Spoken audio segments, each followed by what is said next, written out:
voilà, encore une journée de travail épuisante.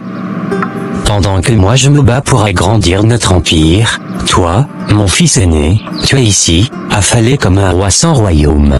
Bonsoir, papa. Ne me bonsoir papa, pas. Roméo, tu as 30 ans. 30 ans, bon sang.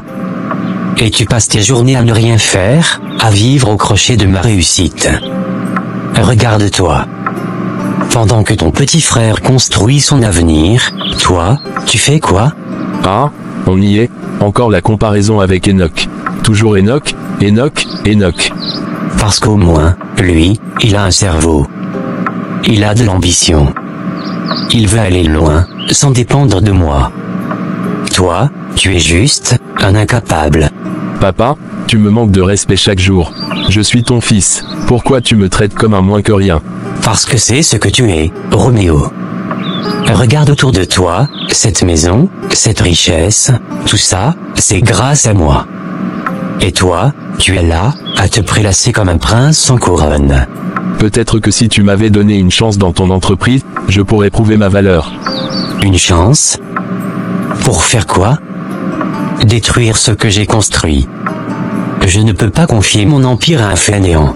Arrête de me rabaisser, j'ai envie de travailler avec toi, mais tu ne me laisses aucune opportunité. Une opportunité? Tu veux une opportunité? Trouve-la ailleurs. Moi, je veux un fils digne de ce nom pour reprendre les rênes, et ce fils, ce n'est pas toi. Qu'est-ce qui ne va pas encore, Georges? Ce bon à rien de Roméo. Toujours le même spectacle, il passe sa journée devant la télé, les pieds en éventail, pendant que je me bats pour maintenir cette famille au sommet. Georges, c'est ton fils, pourquoi tu lui parles toujours comme ça?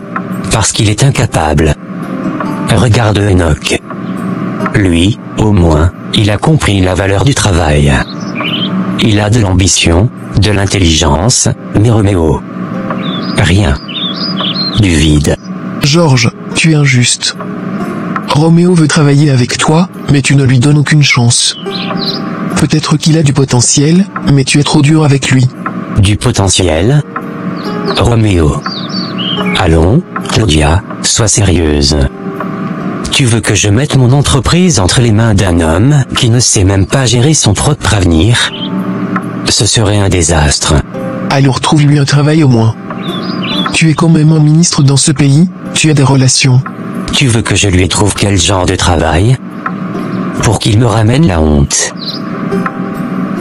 Tu sais quoi? Tâche-toi de lui trouver un travail, qu'il me libère ma maison. Je ne vais pas lui tenir la main comme un enfant.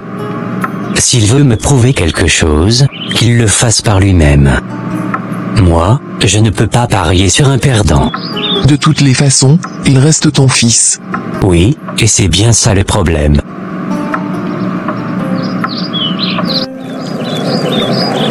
Bénédicte, j'ai lu un passage aujourd'hui qui m'a profondément marqué. Ésaïe 6 verset 8, j'entendis la voix du Seigneur, disant, qui enverrai-je, et qui marchera pour nous? Je répondis, me voici, envoie-moi. C'est un passage puissant, Dieu cherche toujours des cœurs disposés à le servir. Oui, et plus je lis la Bible, plus je ressens ce désir profond de parler aux autres de la bonne nouvelle. Il y a tellement de gens qui souffrent, qui sont perdus, j'ai envie qu'ils sachent que Dieu est là pour eux. C'est une belle mission, Enoch. Peu de jeunes de notre âge pensent comme toi. Peut-être, mais pour moi, c'est une évidence. J'aime parler aux gens, leur montrer que Christ est la solution. C'est pour ça que j'ai pris une décision, après ma licence cette année, je vais directement intégrer une école de théologie. Vraiment? C'est une excellente idée. Mais, ta famille. Ton père sait déjà? Non, et c'est là le problème. Tu sais comment il est, pour lui, la seule voie valable, c'est la politique et l'entreprise familiale. Je ne suis même pas sûr qu'il m'écoutera. Il finira par comprendre. Peut-être qu'il ne voit pas encore l'importance de ton appel, mais Dieu a son plan. Il faut prier pour que son cœur s'ouvre. Oui, mais je sens déjà que cette décision va provoquer une tempête à la maison. Peu importe la tempête, si c'est Dieu qui t'appelle, il te soutiendra. Monsieur le ministre, voici votre emploi du temps de la journée. Vous avez un premier rendez-vous à 9 h avec le comité de sécurité intérieure pour faire le point sur les réformes en cours. Ensuite à 11 h, une réunion avec les gouverneurs des provinces, pour discuter des nouvelles mesures de lutte contre l'insécurité. Monsieur? Est-ce que tout va bien? Oui, continue. Après le déjeuner, vous devez recevoir la délégation des investisseurs étrangers pour discuter des nouvelles opportunités économiques. Linda. Oui, monsieur? Décalez tous les rendez-vous du matin. Trouvez un autre créneau pour le comité de sécurité et les gouverneurs. Tout? Oui. Je dois m'occuper d'autres affaires urgentes à l'entreprise. Bien, monsieur. J'informerai les intéressés et j'organiserai de nouvelles dates. Et dites à mon chauffeur de se tenir prêt. Je pars tout à l'heure. Monsieur le ministre, je vous présente les rapports des derniers mois, mais il y a un sérieux problème. Quel genre de problème? Le directeur de la communication, Jonathan, il est absent depuis hier, et nous n'avons aucune nouvelle de lui. Le plus grave, c'est que plusieurs contrats, qui devaient être finalisés cette semaine, n'ont pas pu être signés faute de représentants. Encore cette histoire de Jonathan? Mais que se passe-t-il avec lui? Personne ne sait où il est. Ses appels ne sont pas pris, et il est introuvable. Nous avons dû suspendre plusieurs réunions et l'avancement de plusieurs dossiers. Ce retard pourrait nuire à notre image. Cela fait 2 jours que je suis pris par des affaires urgentes au gouvernement. Entre le ministère et l'entreprise, c'est un vrai casse-tête. C'est très difficile pour moi de jongler entre ces 2 mondes, Jean-Paul. Mon entreprise a besoin de moi, mais le ministère a plus besoin de moi. Monsieur le ministre, je comprends vos obligations. Mais pour le bon fonctionnement de l'entreprise, il est impératif que vous ayez quelqu'un de confiance ici, capable de vous représenter. Vous ne pouvez pas être partout à la fois. Il vous faut une personne qui puisse gérer cela au quotidien, en temps réel. Je comprends ce que vous voulez dire, mais qui pourrait assumer ce rôle? Ce n'est pas une position que l'on confie à n'importe qui. Peut-être que quelqu'un en qui vous avez pleinement confiance, un homme de main solide, quelqu'un de capable, qui peut prendre la direction ici tout en vous représentant au mieux. Je suis convaincu que cela allégerait une partie de vos préoccupations. Peut-être que vous avez raison, peut-être que je devrais réfléchir sérieusement à cela. Monsieur le ministre, pardon de vous interrompre, mais le ministère vient de vous appeler. Ils ont besoin de votre présence immédiate. Encore? Très bien, je vous remercie, Jean-Paul, pour vos recommandations. Je vais réfléchir à tout ça. Je reviendrai sur ces points. Organisez-vous en attendant. Et faites de votre mieux pour avancer sur ces dossiers. Monsieur le ministre, vous avez l'air préoccupé. Tout va bien?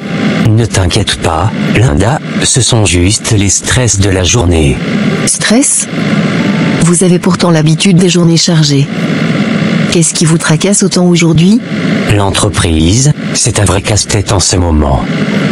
Jonathan, mon directeur de communication, a disparu sans laisser de traces. Les contrats en attente s'accumulent, et Jean-Paul me suggère de nommer quelqu'un de confiance pour gérer l'entreprise en mon absence. C'est une bonne idée, non?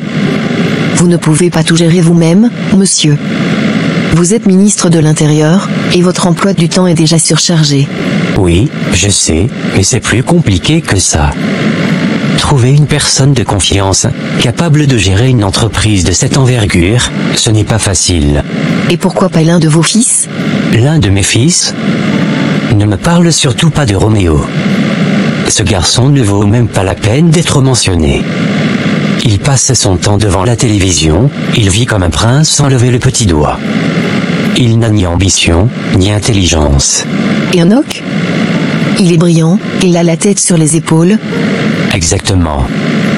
Enoch, c'est mon héritier légitime. Il a l'intelligence, la détermination et la rigueur. C'est lui qui doit prendre la relève, autant dans l'entreprise que dans la politique. Vous pensez qu'il acceptera? Il doit accepter. C'est son avenir, c'est son destin. Il n'a pas le choix. Vous savez, parfois, il faut laisser les gens choisir leur propre chemin. C'est moi qui trace le chemin dans cette famille, Linda.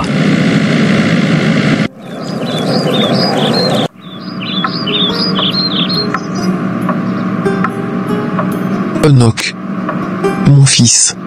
Maman, comment vas-tu? Oh, je vais bien, maintenant que je te vois. Ça fait longtemps que tu n'étais pas venu, tu nous manques ici. J'ai été très occupé avec mes études, maman. Mais je suis content de te voir. C'est important, oui, mais la maison est bien vide sans toi. Où est Roméo? Il est sorti, sûrement avec ses amis. Tu sais comment il est, il passe peu de temps à la maison ces derniers temps.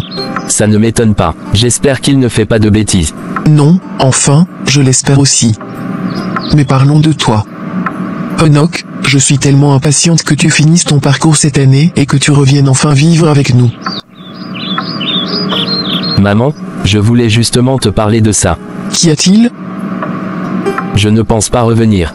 Comment ça? J'ai pris une décision. Après ma licence, je veux continuer mes études, mais en théologie. En théologie? Oui, maman, c'est quelque chose qui me tient à cœur. J'ai envie de comprendre la parole de Dieu en profondeur, de pouvoir l'enseigner aux autres, de partager la bonne nouvelle. Enoch, c'est une belle chose, vraiment. Mais, tu sais que ton père ne va pas voir ça d'un bon œil. Je sais, mais honnêtement, maman, je m'en fiche. S'il refuse, je me débrouillerai seul. Enoch, tu sais bien que ton père a des plans pour toi. Il a toujours voulu que tu prennes la relève de tout ce qu'il est en train de faire. Ces plans, parlons-en. Papa veut absolument que je reprenne son entreprise, mais soyons honnêtes, maman, cette entreprise est une extension de son influence politique. Tu exagères, Enoch. Pas du tout. Regarde avec qui il fait affaire, maman. Ce ne sont pas juste des hommes d'affaires, ce sont des figures politiques, des personnes influentes qui servent leurs propres intérêts. L'entreprise de papa est directement liée à son pouvoir politique. Et alors? Il a travaillé dur pour bâtir tout ça. Maman, la politique est un monde de mensonges et de manipulations. Les politiciens font croire qu'ils œuvrent pour le peuple alors qu'en réalité, tout est calculé pour leurs propres bénéfices. Je ne veux pas de cette vie. Ton père n'est pas un homme mauvais? Je ne dis pas qu'il est un monstre. Mais il fait partie d'un système que je refuse d'intégrer. Je comprends que tu veuilles suivre ta propre voie, et je respecte ça. Mais est-ce que tu es prêt à te couper de ton père pour ça?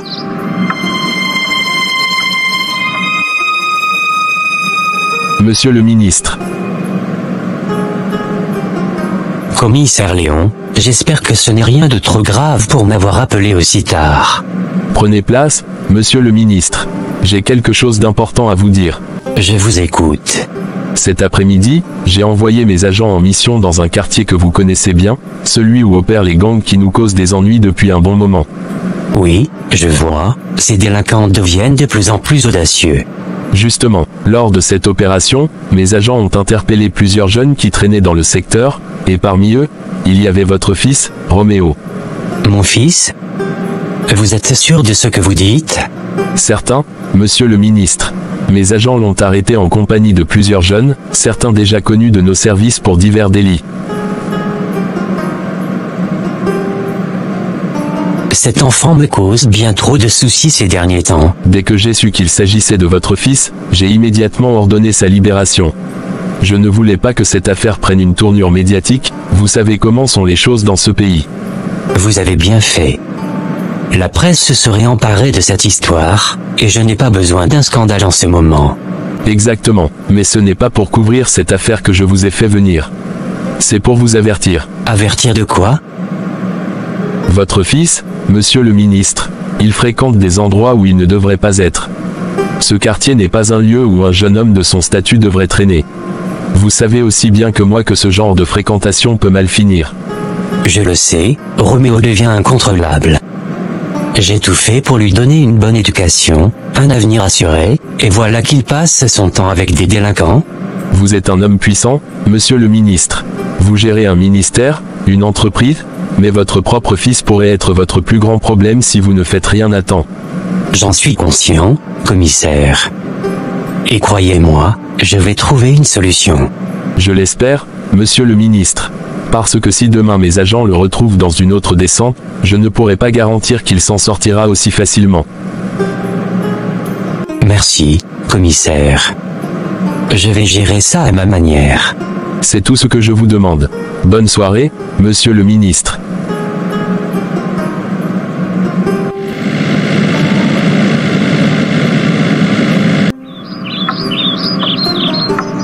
Te voilà enfin, bonne soirée, mon chéri.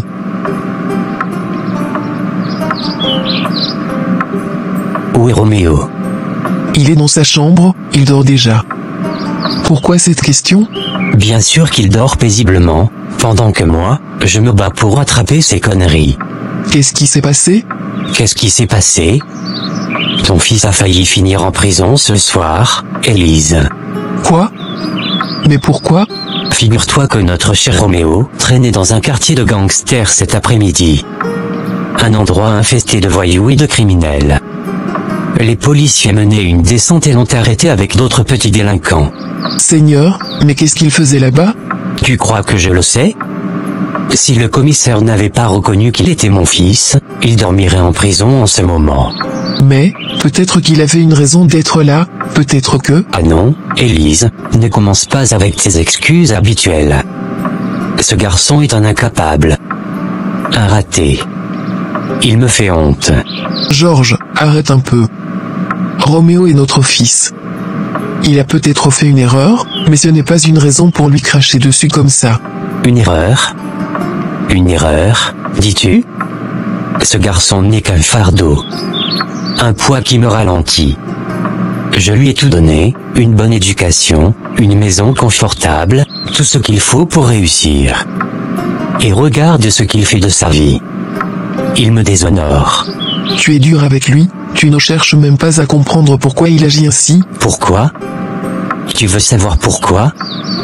Parce qu'il est faible. Il n'a aucune ambition, aucune discipline. Regarde Enoch, lui au moins, il fait honneur à notre famille. Mais Roméo, il va me creuser la tombe avant que tu ne reconnaisses qu'il ne sert à rien. Qu'est-ce qui se passe ici? Enoch, je ne savais même pas que tu étais là. J'étais dans ma chambre, mais vu comment tu cries, je pensais que la maison était en feu. C'est ton bon à rien de frère. Il me cause trop de problèmes. Qu'a-t-il encore fait? Il traînait avec des voyous dans un quartier infesté de criminels. Il a été arrêté par la police. Si ce n'était pas mon fils, il serait en prison en ce moment même. Ce n'est pas la première fois qu'il fréquente ces genres d'endroits. Et ce ne sera pas la dernière, crois-moi. Papa, est-ce que, juste une fois, tu pourrais essayer de comprendre Roméo au lieu de le condamner sans cesse? Comprendre quoi? Que c'est un incapable? Non merci. Peut-être que s'il agit ainsi, c'est parce qu'il cherche quelque chose que ni toi ni moi ne lui donnons pas. Ah oui? Et qu'est-ce qu'il cherche? De la reconnaissance, de l'attention, peut-être même ton amour. Moi je n'ai pas le temps pour ces bêtises. Ce garçon doit apprendre à se débrouiller ou il finira mal. Demain matin, je veux parler à Roméo. Et cette fois, je ne vais pas mâcher mes mots.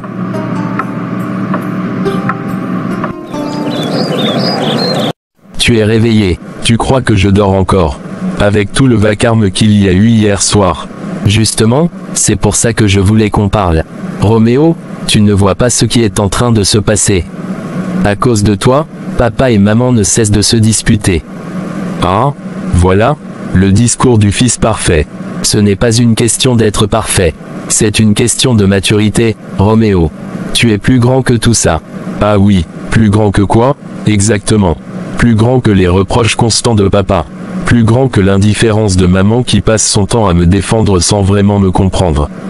Ils essaient de faire ce qu'ils peuvent. Ouais, bien sûr. Regarde-toi, toi, tu es leur fierté. Le fils modèle, celui qui réussit tout, celui qui va hériter de l'empire de papa, l'entreprise, les affaires, pendant que moi, je suis juste rien. Roméo, ne dis pas ça. Tu crois que j'attends quelque chose de tout ça? Tu penses vraiment que je veux suivre les traces de papa? Arrête, Enoch. Tu peux dire ce que tu veux, mais au final, c'est toi qui es mis en avant, toi qui es respecté. Moi, personne ne se soucie de ce que je veux faire. Ce n'est pas une compétition, Roméo.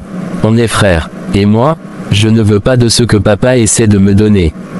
Je veux tracer ma propre route, comme toi, tu devrais tracer la tienne. Ma route, tu crois que j'ai le choix. Bien sûr que tu as le choix. Mais tu préfères agir comme si tout le monde était contre toi, au lieu de te battre pour ce que tu veux vraiment. Parce que personne ne m'écoute.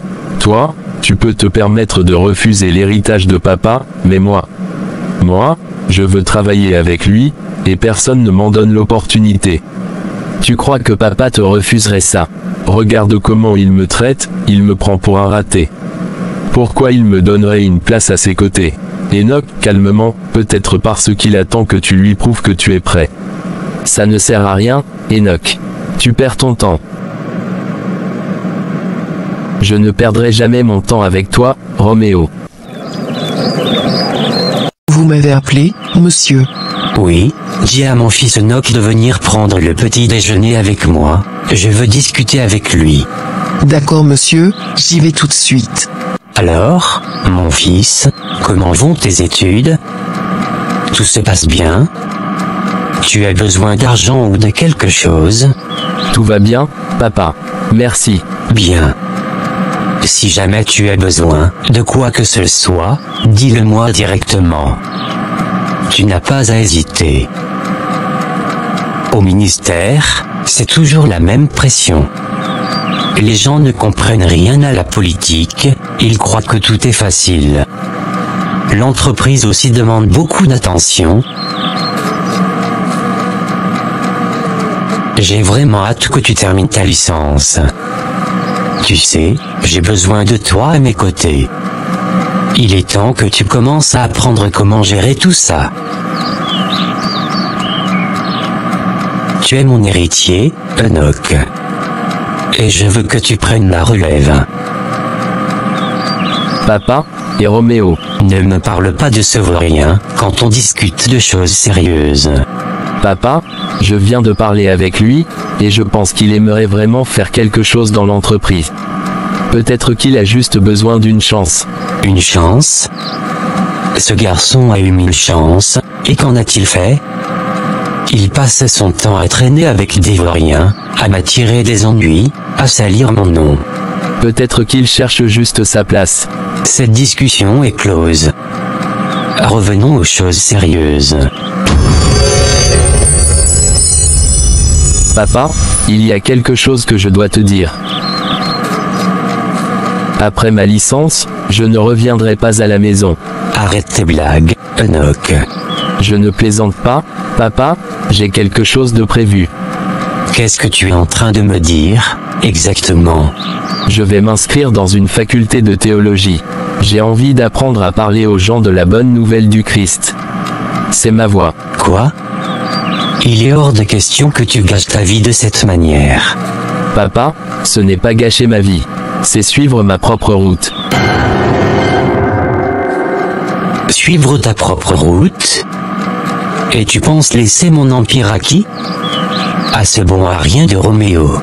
Papa, je n'ai jamais voulu de cet empire. Je n'ai jamais voulu être mêlé à la politique, aux affaires. Je veux être libre de mes choix. Libre de tes choix? Tu crois que la vie est un jeu? Que tu peux te permettre de tout laisser tomber pour aller prêcher je ne sais où? Ce n'est pas un jeu. C'est ce que je ressens profondément. Je n'accepterai jamais ça, Enoch. Jamais. Georges, qu'est-ce qui se passe? Pourquoi tu cries comme ça de bon matin? Ce qui se passe? Ces deux garçons ont décidé de me rendre fou. Calme-toi, Georges. Dis-moi ce qui s'est passé. Ces deux fils ne me serviront à rien. Roméo passe son temps avec des vauriens, à salir mon nom, et maintenant Enoch veut me planter un couteau dans le dos. Georges, arrête de parler comme ça de tes enfants. Ce sont nos fils. Roméo, je m'en fous. Il a fait son choix, qu'il aille se perdre avec ses fréquentations douteuses. Mais Enoch, c'est mon héritier. Je ne le laisserai jamais gâcher sa vie comme ça. Gâcher sa vie? Il veut juste suivre son propre chemin, Georges. Ce n'est pas une trahison. Alors pour toi, abandonner tout ce que j'ai construit pour aller prêcher, dans je ne sais quel coin du monde, ce n'est pas gâcher sa vie.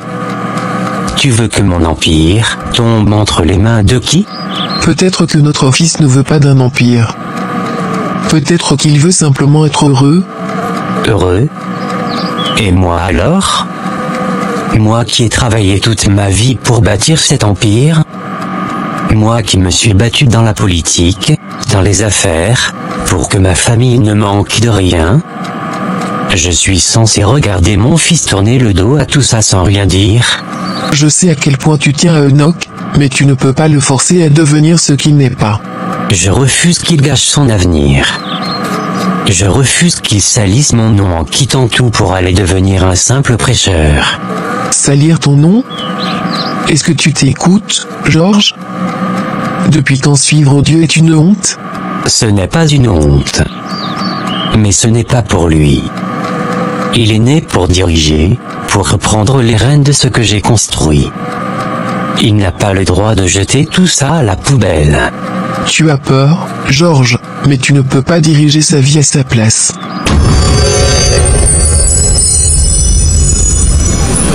Alors, monsieur le rebelle, tu as choisi ton camp?